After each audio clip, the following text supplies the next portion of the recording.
No, idem skúsiť urobiť video. Tuto som rozoberal čerpadlo Hecht. Takéto 343. Pri čerpaní mi tuto zo spodu vytekala voda, tak som bol zvedavý, aké je to spravené. Samozrejme neupravil som to, ale aspoň zatiaľ viem, že čo. Hej. Tuto je tento slimák, takto treba si to, tuto si treba napchať šnúrku, aby sa nehýbal valec a potom ho treba rukou alebo blickami odkrútiť. A ten závid je tam, musím vyskúšať, lebo neviem. Je tam klasický závid, čiže doprava doťahujem, doľava povoľujem. Tuto v strede je takáto tyčka navlečená, no a takýmito 4 šroubami je to tuto chytené dokopy, čiže najprv treba odkrútiť túto vrtuľku a potom sa to dá vyťahnuť.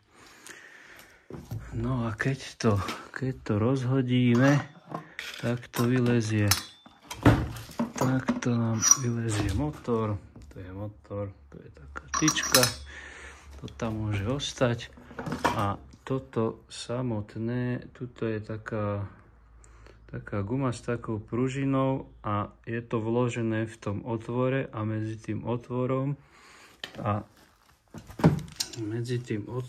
a týmto plechom je ešte ďalšie tesnenie vložené. Čiže ako to funguje, toto tu sa opiera o toto, ako sa to krúti, hej, táto pružina, ktorá je tu na boku, toto tesnenie tlačí oproti tomuto. To vyzerá ako nejaký keramický krúžok. Neviem, či je to náschvál tuto prasknuté, alebo to už je u mňa zničené, hej. On je vložený zase v tom otvore a medzi týmto železom a týmto je zase také gumené tesnenie. No a potom tu máme túto druhú časť, hej, tu je tento slimák, ten má tesnenie tuto na vrchu, stade toto nasáva, tu sa opiera toto tesnenie a stade nasáva teda tú vodu. Tuto vnútri je ešte klapka, hej, čiže aby sa voda nevrácala naspäť. No, je to pekne zoxidované, ale povedal by som, že na funkciu to nemá vplyv. No a teraz to ja poskladám, uvidím, čo sa tam bude diať.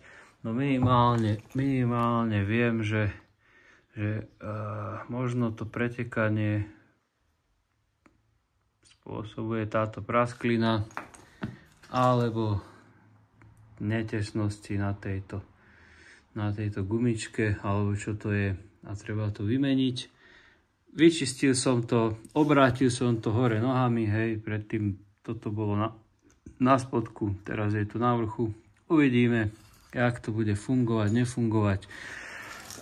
Ale aspoň viem, že čo potenciálne kúpiť, aby som teda predišiel tomu, že mi tá voda z toho bude vytekať, pretože tuto na tejto strane, hej, tuto je taká dieročka a stade mi pravdepodobne vytekala voda. A keď to čerpalo, keď to pracovalo, tak sa mi voda dostávala tuto hore na sviečku a okolo toho čerpadla a to sa mne nepáčilo. Myslím si, že to tak nemá byť. Tak uvidíme. No, majte sa.